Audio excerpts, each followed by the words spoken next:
اللهم صل وسلم وبارك وأنعم على نبينا محمد وعلى آله وصحبه أجمعين. أما بعد, the topic that I'm going to address, inshallah ta'ala, is a very important and pertinent topic because it deals with the subject of unity. And Allah subhanahu wa ta'ala has commanded all of us to be together and unified, and He has prohibited us from splitting in the religion. Allah subhanahu wa ta'ala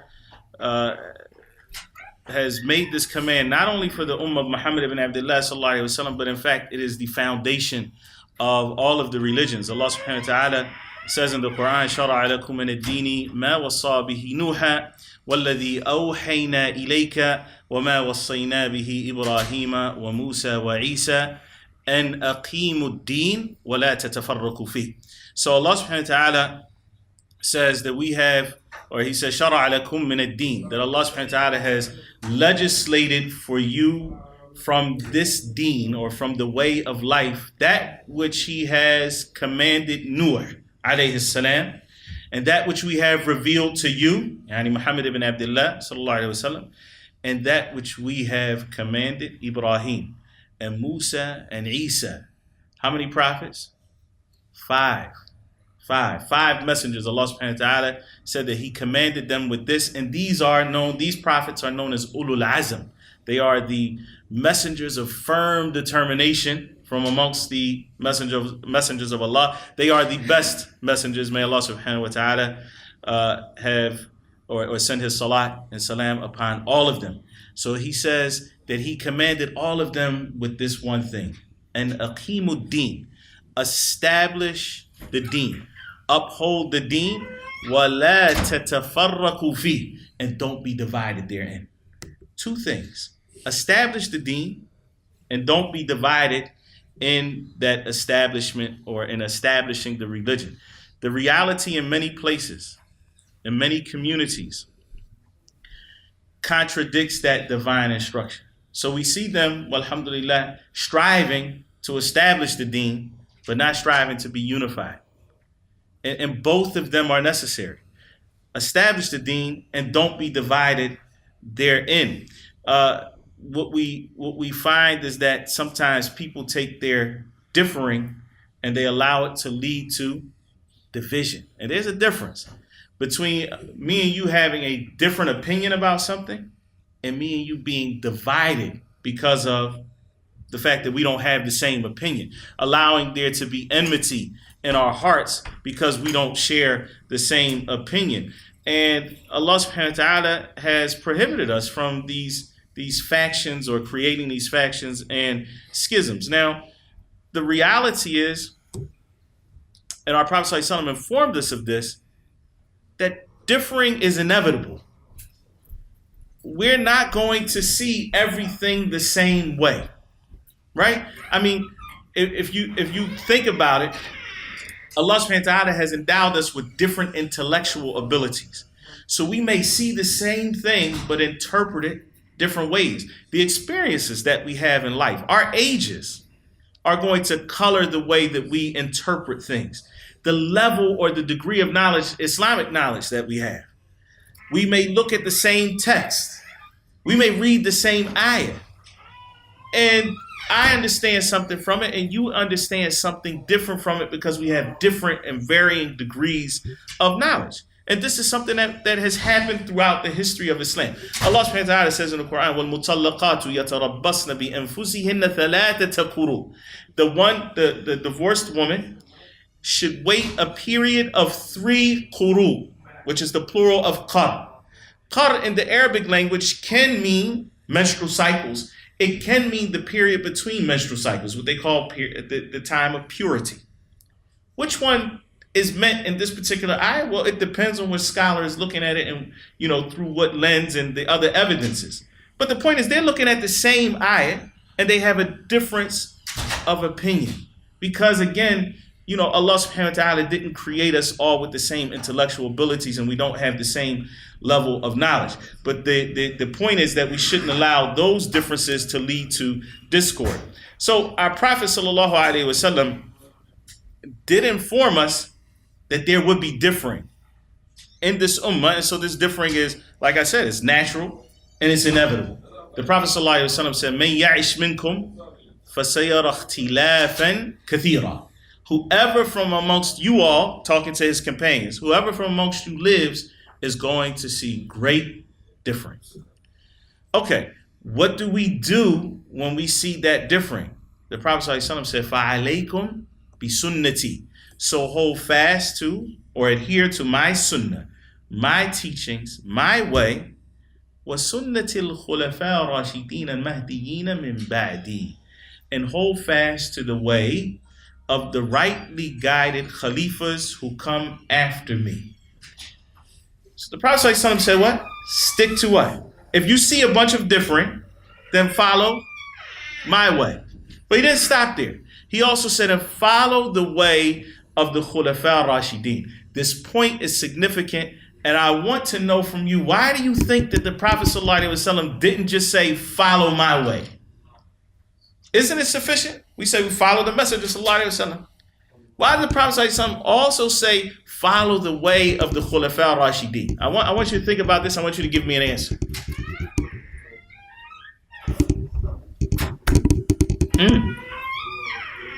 Yeah, go ahead. I believe that at the time he did it, he had to help them understand what he was about. Then he knew that another generation would come.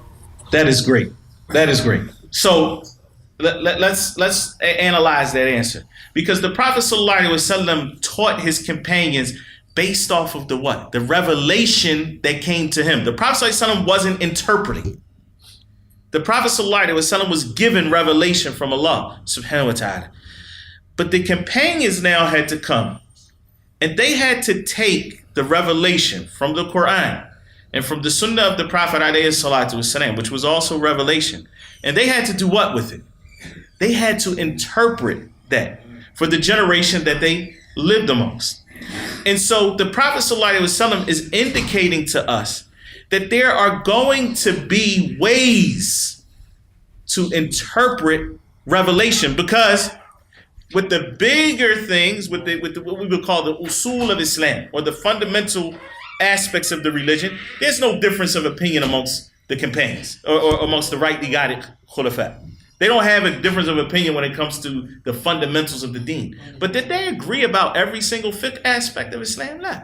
Did they see every issue the same way? Absolutely not. I'm talking about the khulafa themselves. So the Prophet ﷺ is letting us know here, giving us a window, that the way that they interpreted the religion, which may not always be the same, it's okay for us also to have some difference in the way we may interpret those subsidiary matters of the religion. Those fiqh issues, for example. Though we will not, if we follow the way of the Khulafa Rashidin, differ on the larger or the fundamental aspects of Islam. And so those are areas where censure and rebuke may be necessary. We see that there were early factions in Islam that happened towards the end of the life of Umar radiallahu ta'ala anhu, and then throughout the life of Uthman and Ali radiallahu ta'ala anhu. And then after them, we find that there were major factions, theological factions, many of them being what? Influenced by external factors, whether that's external religions, ideologies, philosophies, and so forth. Those are pretty clear. We can see, oh, they've been affected by something outside of Islam. And that's what's caused them to differ with the main body of the Muslims.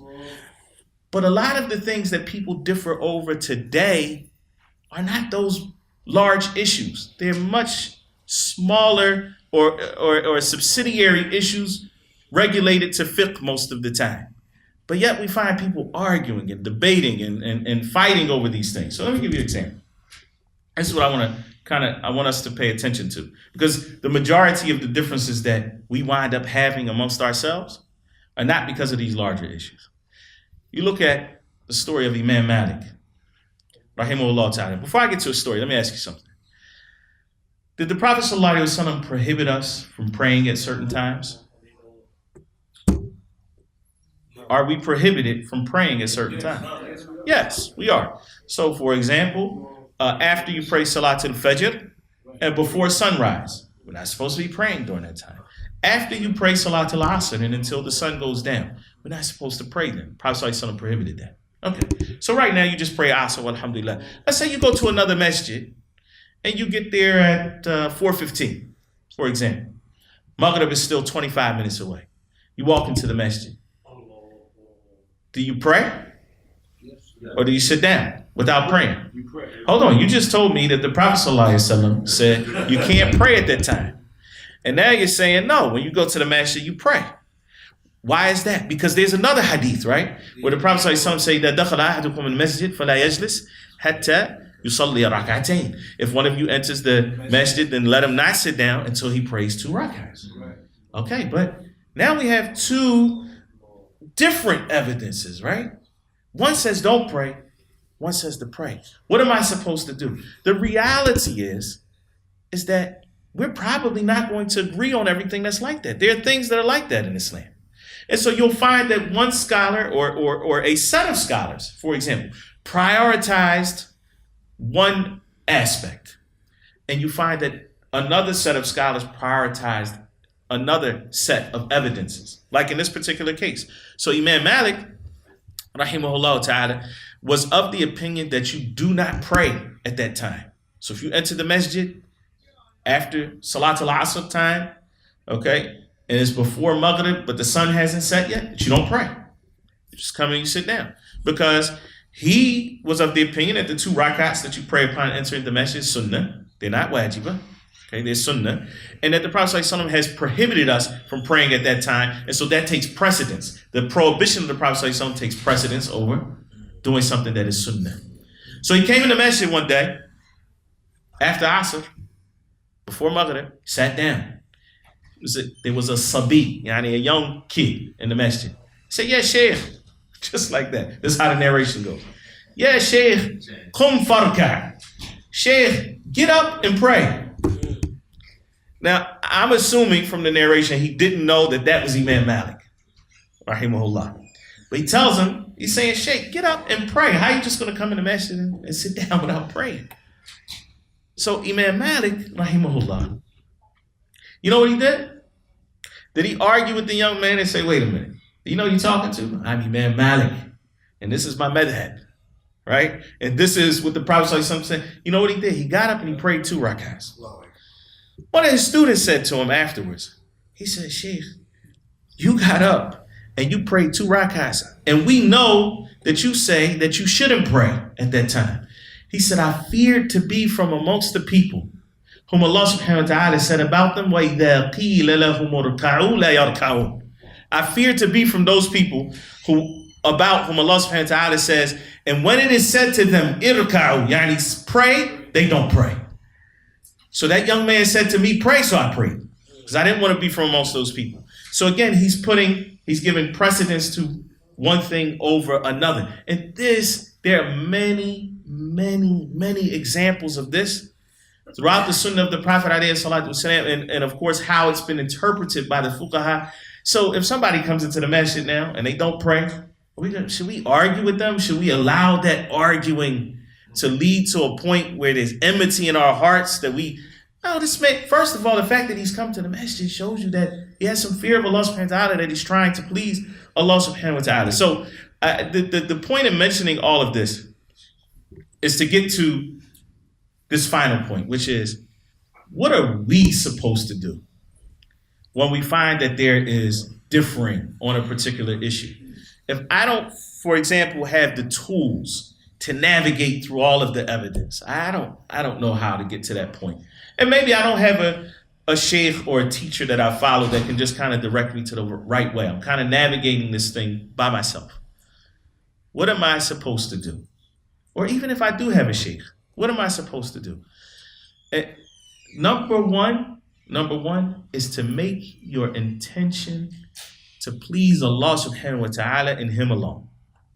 Many times we approach these issues with the intent of either finding the position that is easiest for us and most convenient. We're not looking for the truth. We want what's easy.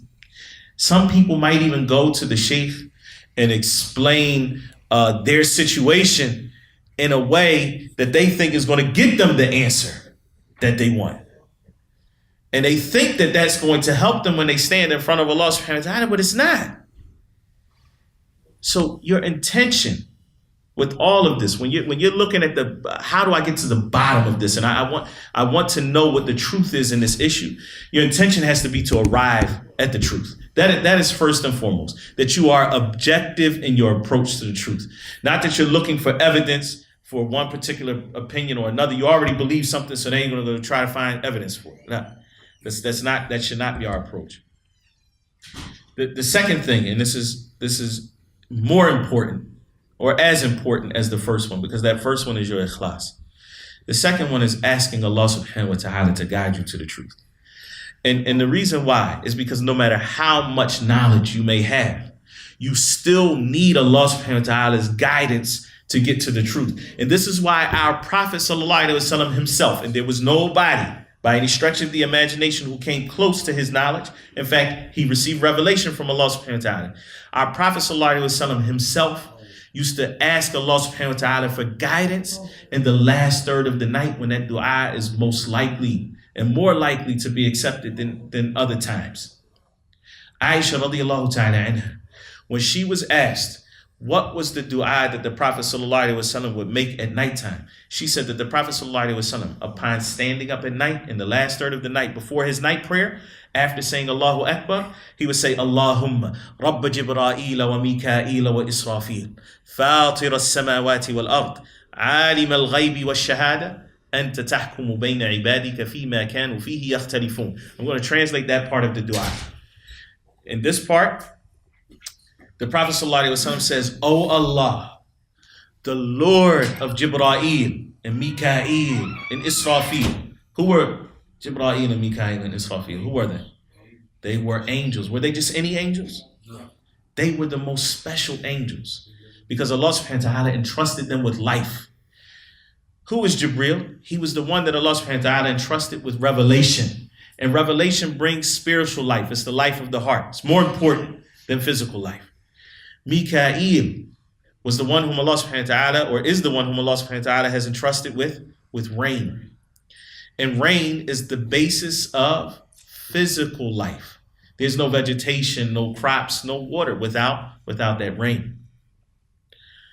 And Israfil is the one whom Allah subhanahu wa ta'ala entrusted to do what? To blow into the horn.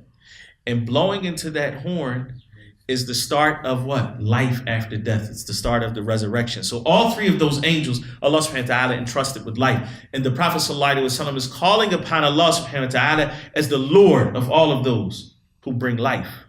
Yani the Lord of those whom Allah subhanahu wa ta'ala has entrusted with life. And then he says, originator, creator of the heavens and the earth, knower of the hidden and the unseen.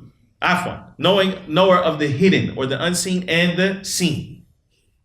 Then he says, you judge between your servants in those matters about which they differ. So all of this, the Prophet ﷺ is a prelude to his request. Right? We start our du'as always by praising Allah subhanahu wa ta'ala.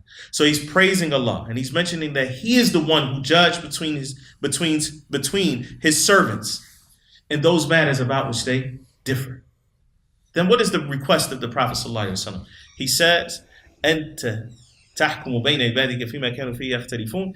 He then says, Ihdini lima ikhtalifa fihi min al-haqqi bi'idhnik innaka tahdi man tasha'u ila siratin mustaqim. He says, guide me to the truth in those matters about which they dispute. Or guide me in those matters about which they dispute of the truth. Indeed, you guide whom you will to the straight path. The straight path is Jannah. So when the Prophet ﷺ is making this dua, he's saying that Allah subhanahu wa ta'ala, he's asking Allah to guide him in those matters about which people what? Differ. About which there is dispute. Now notice, the Prophet ﷺ chose the last third of the night, and he starts it off with this dua. And that's important, because it shows us the importance. It shows us the importance of asking Allah for guidance in all of these matters about which there may be dispute. Because the bottom line is what? We know that Allah is going to judge between us in those issues. And we want to be on the side of the truth. We want to be doing that which is pleasing to Allah subhanahu wa ta'ala. That should be our aim. And then once you know what the truth is, it is your responsibility to follow that truth. Again, the conclusion that you come to may not be the easiest one for you. It may not be the one that's most convenient for you. I'll give you a perfect example of this. Traveling, okay? Somebody might come to you and come to the Imam of the Masjid, Shaykh, I work out of town. And I leave on Sunday night, and I come back Friday before Jummah. How many days is that, by the way? Yeah, they leave on Sunday and they come back on Friday. How many days is that? 6. That's 5 days. That's 5 days. Okay, so according to some of the scholars of Islam, major madhab, anything over 20 prayers and 4 days, anything over that, you're not considered to be a traveler from the time you get to that place. So let's just say you work in New York City. You leave on Sunday night, you come back Friday before Jummah, you're definitely going to be in that area for more than 20 prayers. From the time you get there, you don't take the concession of a traveler. Okay? So now let's just say that it's easier for you to be considered a traveler. You get to shorten your prayers, you get to not fast in Ramadan if you don't want to or whatever like that. But if you now have done your research, and that's the conclusion that you come to, you feel more comfortable that that's the correct opinion, then you have to follow that. Even if it's not the opinion that's easiest for you or most convenient for you. And this is why the Prophet ﷺ used to make another dua. And this dua is easy. You should memorize it like right now. He used to say, Wahdini wa yassir al-hudali. In other words, Allahumma ahdini wa yassir al-hudali. Oh Allah, guide me and make guidance easy for me. This should be part of your dua at all times. Oh Allah, guide me and make guidance easy for me. Because sometimes you may actually know what the truth is, but it's not easy for you to follow. And so you wind up not following it. And this is actually turning away from Allah subhanahu wa ta'ala's guidance. And it's dangerous because you don't know when Allah subhanahu wa ta'ala may not allow you to be guided. And so asking Allah for guidance and to make the guidance easy for you is very important in this particular case. The last thing that we'll say, inshallah ta'ala, then we'll close, is that once you've reached your particular conclusion and you believe that something is the truth,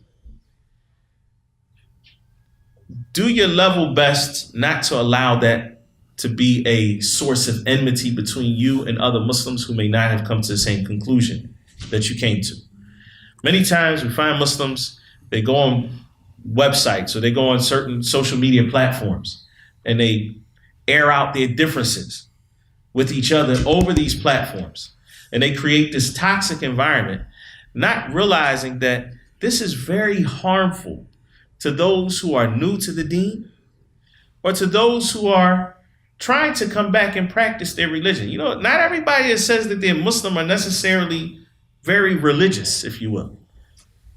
If their impression of religious people and religiosity is that they're always at each other's throats, they're always arguing, all of Islam is just so confusing because there's all this differing, then we have to be concerned that we may actually be pushing people away from practicing the faith. So it's very important, that when you come to your own conclusions, that you also have the proper manners, Islamic manners, in conveying that to others. And that, we should be those people who truly follow the messengers of Allah and do as Allah subhanahu wa ta'ala has commanded his messengers, which was what? Aqimud deen. Establish the deen. وَلَا تَتَفَرَّقُوا فِيهِ. But don't create factions therein. We ask Allah subhanahu wa ta'ala to guide us in those matters about which people dispute of the truth. We ask Allah subhanahu wa ta'ala to make guidance easy for us. Subhanakallahumma bihamdik. Ashhadu an la ilaha illa ant. Astaghfiruka wa atubu ilayk.